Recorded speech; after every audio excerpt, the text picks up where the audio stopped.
So, namaskar everybody, and welcome to the Gita Satsang for today. Thank you all for joining in. Let us start with Prarthana. By the Guru's grace and by the will of Sri Krishna, we have all assembled for this Gita Satsang. May we have their guidance to be able to learn and adopt the things which will help us to grow spiritually. Let us say the prayers for today. Vasudeva Sutam Devam Kamsachanuramardanam Devaki Paramanandam Krishnam Vande Jagadgurum Krishnaya Vasudevaya Haraye Paramatmane Pranatah Klesha Nashaya Govindaya Namo Namaha Namostu te Vyasa Vishada Buddhe Pullara Vindaya Tapatra Netra Yena Tvaya Bharata Taila Purnaha Prajvalito Jnanamaya Pradipaha. So the shloka for today is the second shloka of the first chapter. I think Mona ji is not here today. Anyway, I will recite the shloka. Ma'am, I will recite. Yeah, please. Sanjaya Uvacha Drishtva tu Pandavanīkam Vyūdam Duryodhanastata Acharyam Upasangamya Raja Vachanam Abravit. Yeah, thank you so much, Shobha. Yeah. So the meaning, if we see the literal translation of the shloka, Sanjaya said, Sanjaya Uvacha, Sanjaya said, O king, after looking over the army arranged in military formation by the sons of Pandu, King Duryodhana went to his teacher and spoke the following words. So let us head now into understanding the meaning of this shloka and what we can learn from it. Ramanujadaya patram jnana vairagya bhushanam Srimad Venkatanathāryam Vande Vedanta Deshikam Yo Nityamachyuta Padambuja Yukma Rukma Vyamohatastaditarani Trinaya Mene Asmat Gurur Bhagavatosya Dayaika Sindho Ramanujasya Charanau Sharanam Prapadye. So by the blessings of the Acharyas, we will begin with our understanding of today's shloka. So here, in the last shloka, we had seen that Dhritarashtra is sitting along with Sanjaya. They are sitting in their palace, far away from the battlefield. And Sanjaya, because he has Divya Drishti, he is able to see what is happening from far away. And he is narrating all the events that are unfolding on the battlefield to Dhritarashtra. So in the last shloka, Dhritarashtra asks the question that having assembled on the battlefield of Kurukshetra, which is the Dharma Kshetra, what did my sons and the sons of Pandu do? That was the question that Dhritarashtra asked. And we saw how Dhritarashtra asked that question full of fear because he was worried that the Dharma Kshetra may have some kind of an effect on his sons who may say that they will not fight. Or he was hoping that it would have a similar effect on Yudhishthira, who will say that I will not fight. So his sons would win the kingdom. So that was the fear in his, with anxiety, Dhritarashtra asked that question. So here enters Sanjaya into the picture. So in this shloka, we come to know what is it that Sanjaya said in reply. So he spoke in such a way as to reassure Dhritarashtra. He said that, O king, he's implying that, don't worry, your sons didn't give up the fight, nor did Yudhishthira give up the fight. But seeing the army which has been arranged by the Pandavas, Duryodhana, King Duryodhana, he says, Raja, he says, went to his Acharya, to his teacher, who is Dronacharya, and he spoke the following words. He said the following things. And the next shloka will tell what Duryodhana said. For today, we have to see a little bit about this shloka. So, first, Sanjaya Uvacha. So, who is this Sanjaya? What is his role here? Let us try to understand a little bit about him. So Sanjaya is the charioteer and also the advisor to Dhritarashtra. He is also a disciple of Vedavyasa. And a little before the war, Vedavyasa had come to meet King Dhritarashtra. And he had said that I can, let you have a vision of the battle as it is taking place. But Dhritarashtra was very scared, maybe because, he was worried about the outcome and he didn't know if he will be able to, see and bear those things with his own eyes. So he said, no, give that Divya Drishti to Sanjaya.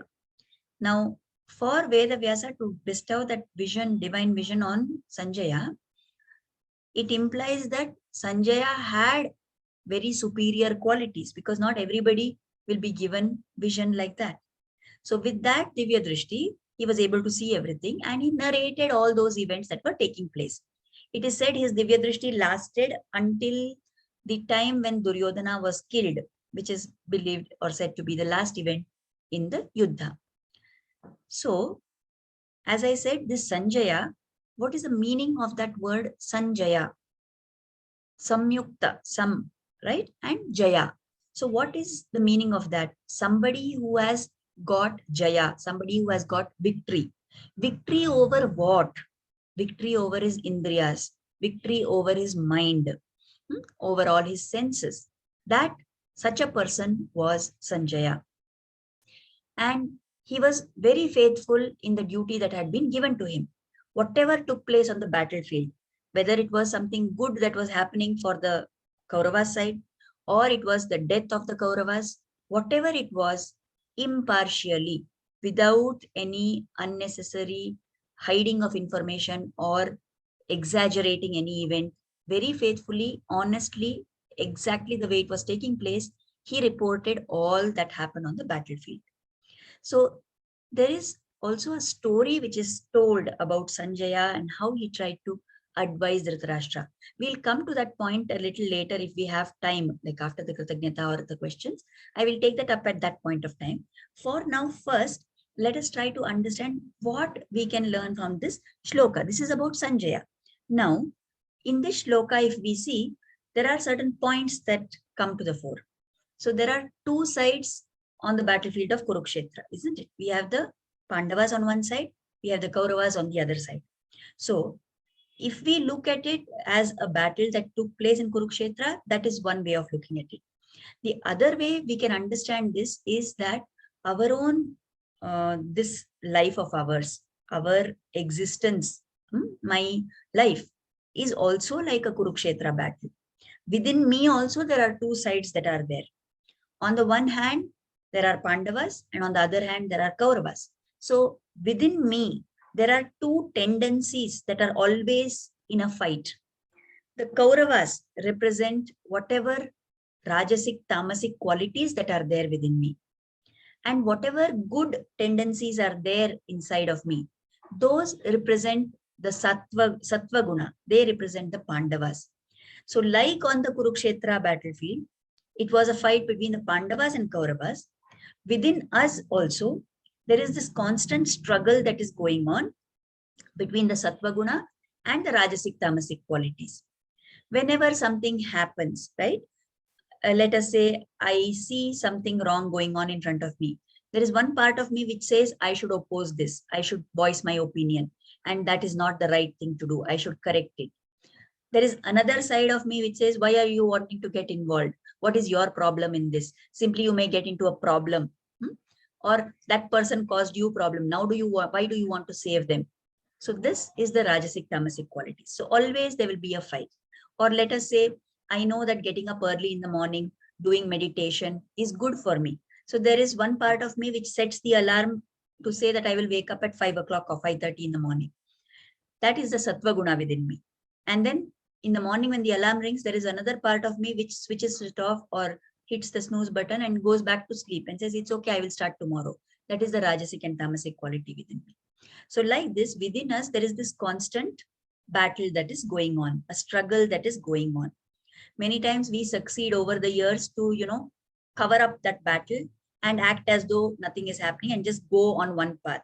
But that battle will always be there actually deep within us. So that Kaurava army and the Pandava army. What is the Kaurava army? It is the Shad Ripu, the Shad Vairigalu as they call it.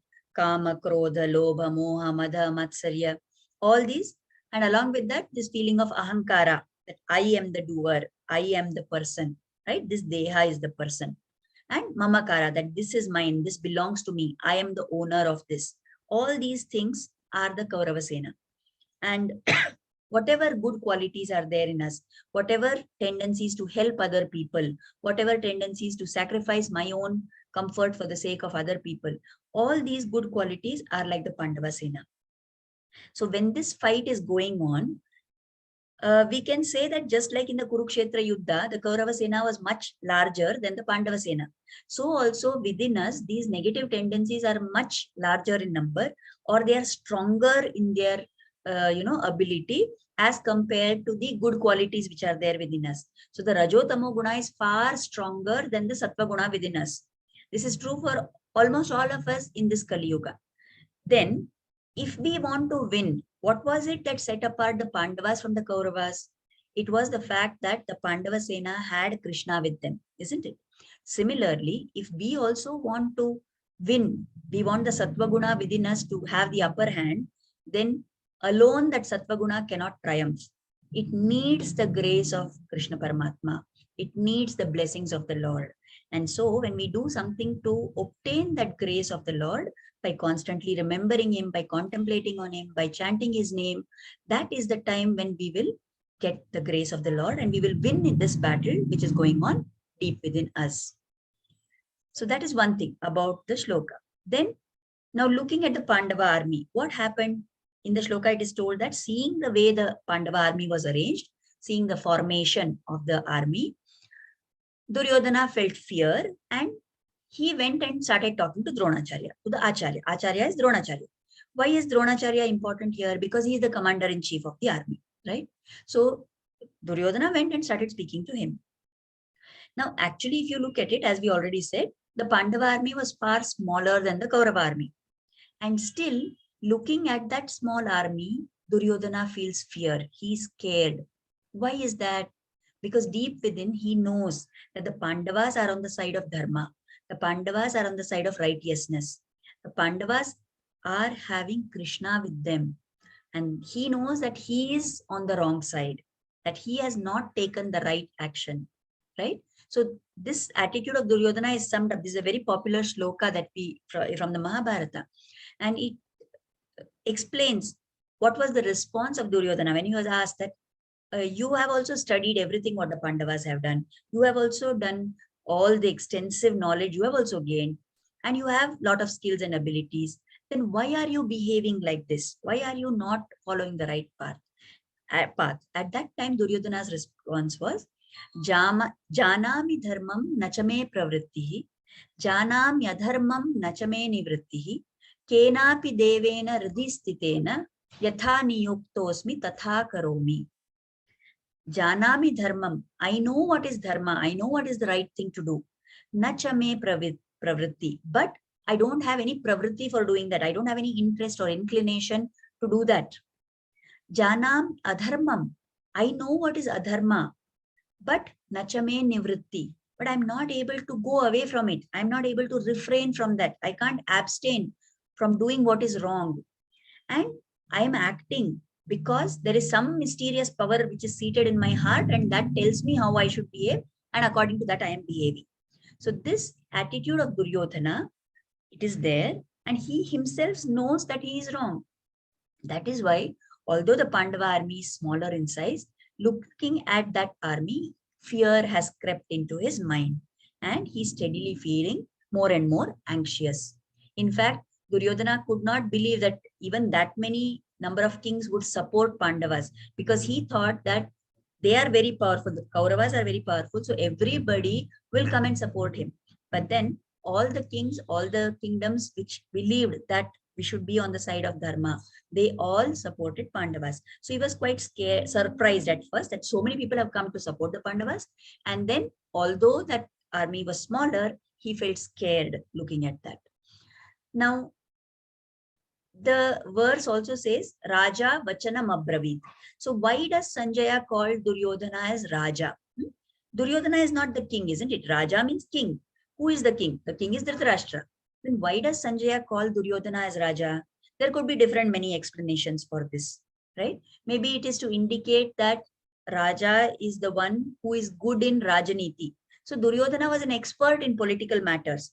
Here itself, from the fact that seeing the formation of the army, he does not suddenly decide that, okay, now we will start fighting, or he does not take his own decision. He moves over to the side of Dronacharya and consults him because he is the commander in chief. So that is the protocol that has to be followed, right?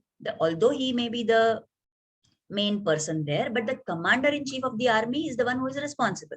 So he has to consult him. So through that also we can make out that this Duryodhana was an expert in the science of politics. He was an expert in Rajaniti. So that could be the reason why he is called as Raja.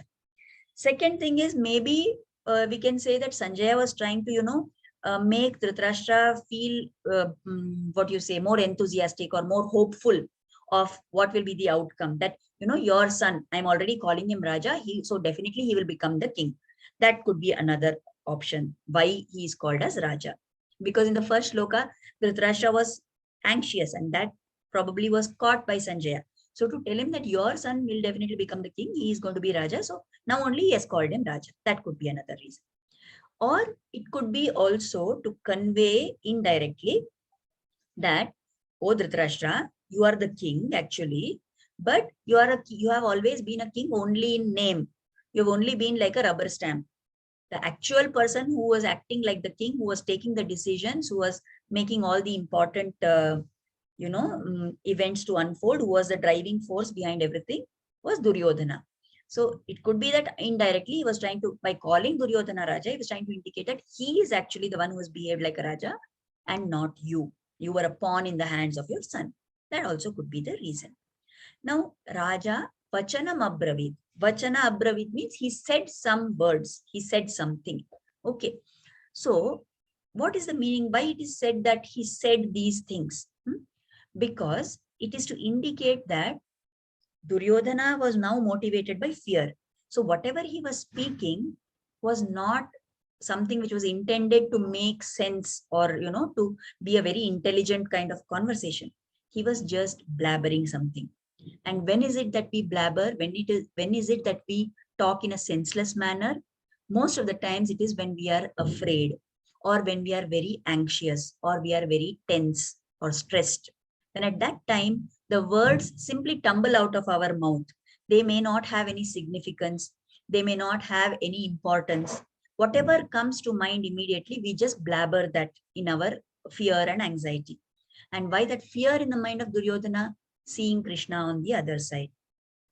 Now, already we have, in one of the previous satsangs, we have taken the story of how both Arjuna and Duryodhana, they went to Krishna to ask for his help in the war, isn't it? So when they went to take help of Krishna in the war, Krishna said, on one side, I will be there unarmed and I'm not going to do any fighting. And on the other side will be my Narayani Sena, which is very powerful, which has very skilled warriors on that side. And he gives the first chance to Arjuna to choose. So at that point of time, Duryodhana is very worried. But Arjuna, what he does, he says, I don't want your Narayani Sena, Krishna. Whether you are going to fight, not fight, all that doesn't matter to me. I only want you to be on our side. The minute Arjuna makes his choice, Duryodhana is very happy because he thinks Arjuna has been very foolish. So he is very happy and he says, okay, fine. But then he has to pretend. No, so he pretends and says, okay, fine. Then if Arjuna is taking Krishna, I will take the Narayani Sena. Right? So by taking the Narayani Sena, Duryodhana thought that he is going to win.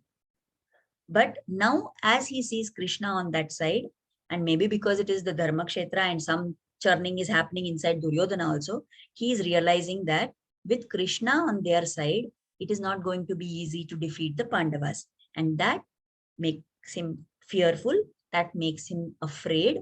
And in that fear, he talks in a senseless manner. So these are all the things that we can understand from, the meaning of this shloka. What is it that we can try and learn and adopt in our life from this shloka?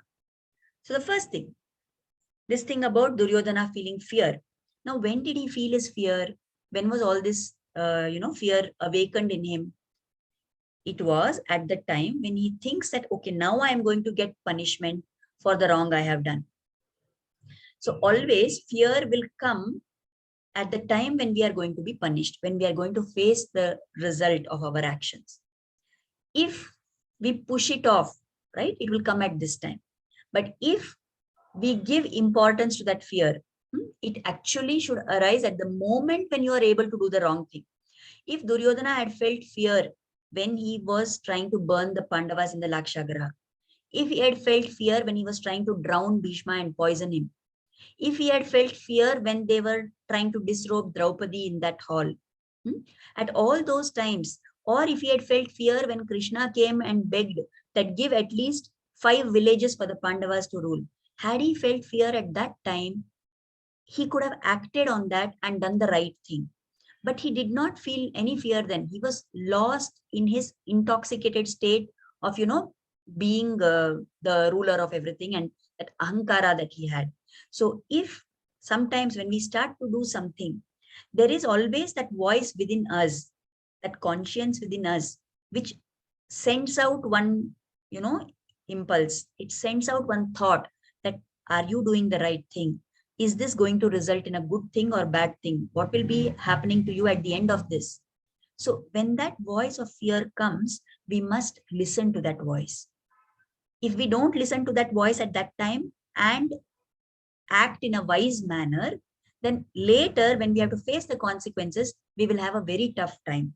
So that voice of our conscience, we should pay heed to that so that we don't go ahead on the path of doing wrong. Instead of doing wrong and then going and trying to correct it, if we can not go at all on that path, that will be the best way. So we can try and understand this. Second thing is that this Gita is a conversation. Now, whether it is between Krishna and Arjuna, or it is Sanjaya narrating what is happening there, whatever it is, this is a conversation. So whenever there have been instances that very superior people, respected elders, very learned people, when they converse, then whatever comes out of that conversation is a treasure house of knowledge for all of us. It is like, a beacon of light which shows us what direction our life should go in. So if you take the example of Krishna and Arjuna talking, we have the Bhagavad Geeta which came as a result of that talk. If you take the discussion between Parikshit and Shukamuni, then you have the Srimad Bhagavatam which came out of that talk. If you take the discussion between Parashara Rishi and Maitreya Rishi, it is the Vishnu Purana that came. And if you have the instance of Yudhishthira asking questions and getting answers from Bhishma, then that is the Vishnu Sahasranama that came.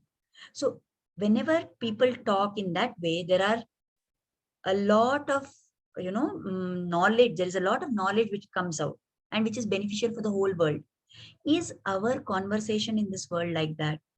Or like Duryodhana, are we blabbering? This is a very important point for us to introspect. Whatever we talk in our life, are we talking something which is relevant? Are we talking something which really needs to be said? Are we giving value to our words and saying what we mean and meaning what we say? Or simply like Duryodhana did in this instance, out of fear, out of anxiety, simply are we going on talking? More importantly, are we talking good about other people or are we talking bad about other people?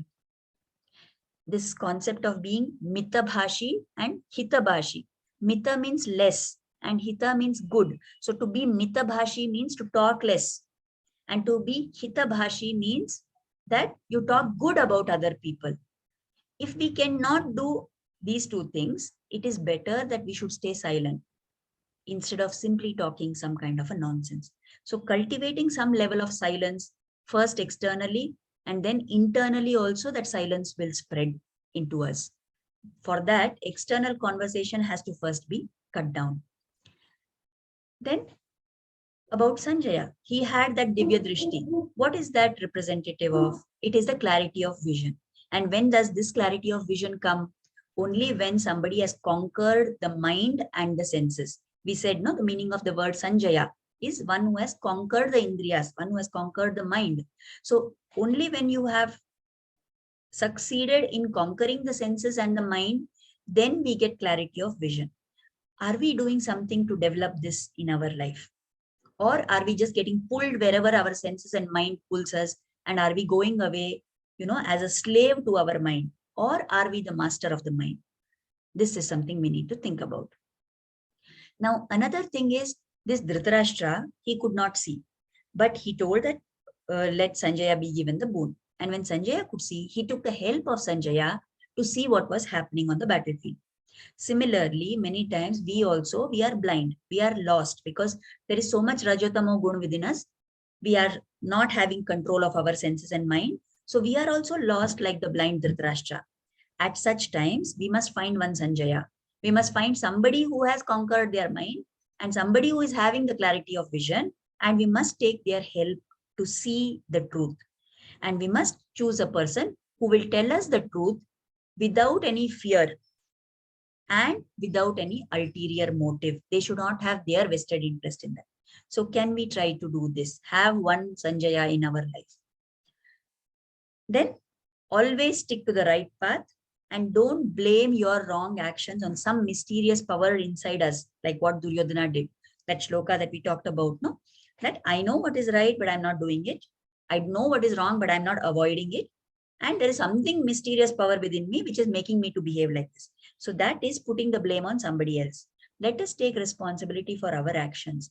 We always know the conscience within tells us what is the right thing. No, unless we are some kind of criminal, psychopathic people, any normal individual, we are able to distinguish what is right and what is wrong. So let us hear that voice which is telling us that this is the right thing and do this. Let us not throw away the responsibility and say that I don't know why I behaved like that. That is not the sign of a mature person.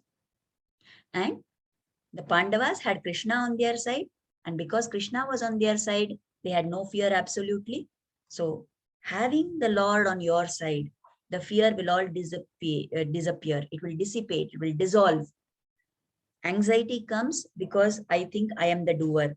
I think I am the one who is going to face the action. I think I am the one who has to undergo all this.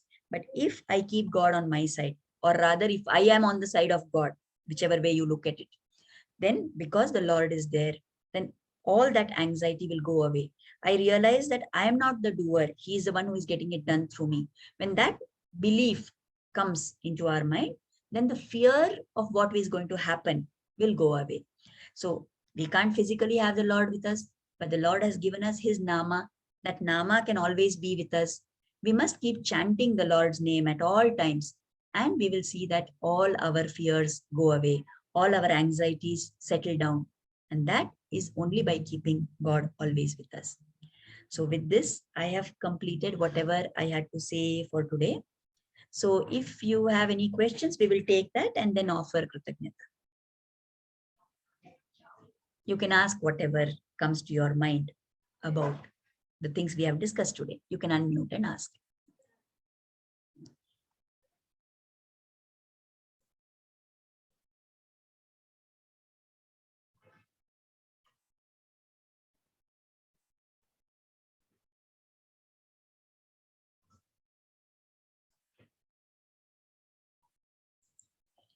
Yeah, we have about 10 minutes time left. Anyone has anything to ask or suggest or comment?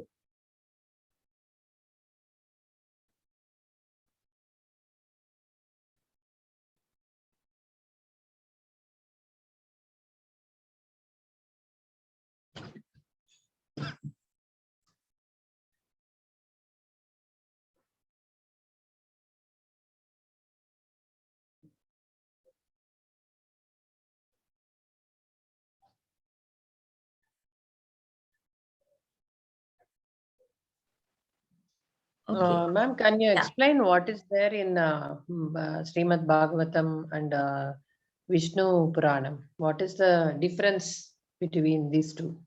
Okay. Srimad Bhagavatam, we know the story of how Parikshit, he was cursed by a rishi for his wrong action. He had gone out to fight, hunting in the forest, and then he felt very thirsty and he was very tired. So he came to the ashram of a rishi, And that Rishi was deep in meditation, and Parikshit called out to him a few times, but he didn't respond. So in that state of hunger and thirst and all that, Parikshit got angry, and he took a dead snake which was lying there and put it on the neck of the Rishi. And seeing that the Rishi himself was still in meditation, but the son of that Rishi came and cursed Parikshit and said that you will die by the bite of a snake. So at that point of time, when he was cursed like that, Parikshit Maharaja, he decided that, okay, now I'm going to just engage myself in Bhagavad Dhyana. So he went, sat on the banks of the Ganga river, and he decided that now I'm going to do Dhyana and contemplate on God, because I know in 7 days I'm going to die. At that time, Shuka Muni, who is the son of Veda Vyasa. So Shuka Maharshi came there, and then he was requested by Parikshit that please tell me that which is most important. What is it that I can know in these 7 days, which is going to help me go beyond this life in a good way? So at that time, Shuka Muni explains to him everything about this universe, how it was created, who is the Supreme Lord, all the activities of the different avatars that came, how the Lord incarnates everywhere, how Krishna took birth. All these things he explains. And through those chapters, it is explained about how one can make headway in this life. What is this life? That Atma is different from body, and all those things are explained. So that is Srimad Bhagavatam. So that Srimad Bhagavatam is the discussion between what Shukamuni is explaining to Parikshit Muni and Parikshit. Yeah, Okay. yeah. So Vishnu Purana is another set of people where there is a rishi called Parashara Rishi. So Parashara Rishi, he has a disciple called Maitreya. So at some point of time, when they are in, going around somewhere, then Maitreya has a lot of questions, and he asks questions. So there, that is the Vishnu Purana. So in that, again, Parashara Rishi explains different concepts, the same thing. See, all these, there are many different Puranas. We may have heard different names, right? There are different Puranas. Yeah, 18 Puranas are there. Out of those, there are 6 which are said to be Sattvic Puranas. There are 6 which are said to be Rajasic Puranas, and there are 6 which are called as Tamasic Puranas. So this Vishnu Purana is one of the foremost among the Sattvic Puranas, like Srimad Bhagavatam.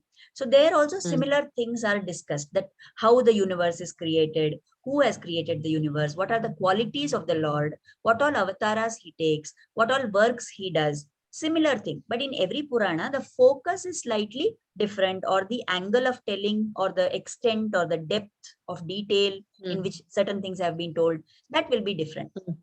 So that is the Vishnu Purana. So in my Sampradaya, the Vishnu Purana also has a lot of importance. There are many things which are there in that, which, substantiate whatever the acharyas tell. They take that as the guideline and they explain that. And Vishnu Sahasranama is about the 1008 names. Of Lord details Narayana. About each name. Yeah. The Vishnu Sahasranama, what happened is, after this Kurukshetra war was over, and we know how Bhishma had the gift that he could die only at a time when he wants to. So after Arjuna had totally, put all the arrows through him, and he was lying on that bed of arrows, then at that time, at the time when the Yuddha is all over and all that, then Krishna tells Yudhishthira that go to Bhishma and learn from him. So you will get all the knowledge that you want from him. So then all the Pandavas go there, and Yudhishthira starts asking certain questions again. Who is the, we say, Kimekam Daivatam Loke, Kimvapyekam Parayanam, all those questions that he's asking, that who is that only reality, who is the true God in this world, what all can we do to attain him, and all those questions that Yudhishthira asks. Bhishma answers those questions, and that the 1000, he's praising the Lord Narayana with those 1000 names, and those 1000 names are the Vishnu Sahasranama. Yeah. So at the time of death, he is explaining all these things. Before he departs and gives up his body, he explains all these things.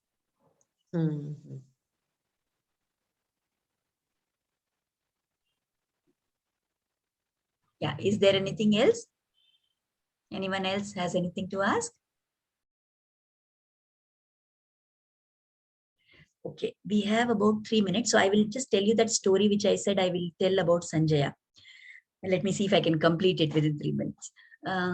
So there, we know that before the Yuddha, like when the discussion was going on, right? Before Krishna came as a messenger, Dhritarashtra had sent Sanjaya to the Pandavas to talk to them and tell them that, you don't get into this fight. You go away again into the forest and give up this kingdom and let Duryodhana and the Kauravas only rule over it. So Sanjaya went there with this message and he conveyed it.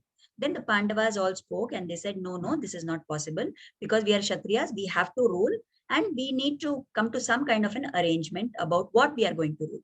So at that point of time, when Sanjaya had to come back with this message from the Pandavas, right, that they refused that offer of not fighting. So when Sanjaya had to come back to Dhritarashtra, before that he goes to Krishna and he says he wants to pay his respects to Krishna. So when he goes there, Krishna has told that nobody should be allowed inside his room except Sanjaya if he comes. So Sanjaya goes inside and he sees a very astonishing scene. Krishna and Satyabhama and Arjuna and Draupadi, these two couples together are lying on one same bed. Now that is a sign of utmost intimacy, isn't it? You never find any place where in the normal scene, one couple will share that bed and be lying on that same bed with another couple. And the way also Krishna's feet are in the lap of Arjuna, Arjuna's head is in the lap of Draupadi, and like this they are intertwined and they are lying like that. So Sanjaya sees that and then he goes back to Dhritarashtra. Now I think Nakula or Sahadeva had not been allowed into that room. So he asks Krishna that why did you allow Sanjaya to come inside? You didn't allow me to come and see this. You didn't allow me into the room, but you allowed Sanjaya. Why? He asks. So then Krishna explains. There are two reasons. First thing is Sanjaya is a person who has absolutely no jealousy. He has no sense of asuya. So whatever he sees, he will not think, oh, they are so close. They are like this. He will not have that kind of a feeling. That is one reason. The second thing is Sanjaya has the ability to see one thing and draw the right implication out of that, to draw the right conclusion out of that. So now that he has seen us like this in such an intimate way that we are so close friends, he will go back to Dhritarashtra and try to convey to Dhritarashtra that see, Arjuna and Krishna are such good friends, and Krishna being the Lord himself, if Arjuna is on his side, then definitely Krishna is going to support Arjuna, and the one on whose side there is dharma and the one on whose side the Lord is there, definitely that side will win. So you better give up the idea of fighting against the Pandavas. That is the implication, that is a conclusion that Sanjaya will draw, and he will go and try to convince Dhritarashtra about this. That is why I let him in to see this scene like this. So such is the character of Sanjaya, that the Lord himself has also praised him. So now we are having less than a minute. Let us offer Kritagnyata towards the end. Let us offer gratitude at the lotus feet of Sri Guru and Krishna for inspiring us to start and join this satsang. And let us pray for their blessings and grace to always be on us. Thank you so much, everybody, for joining in. I hope you learned something of value. Namaskar.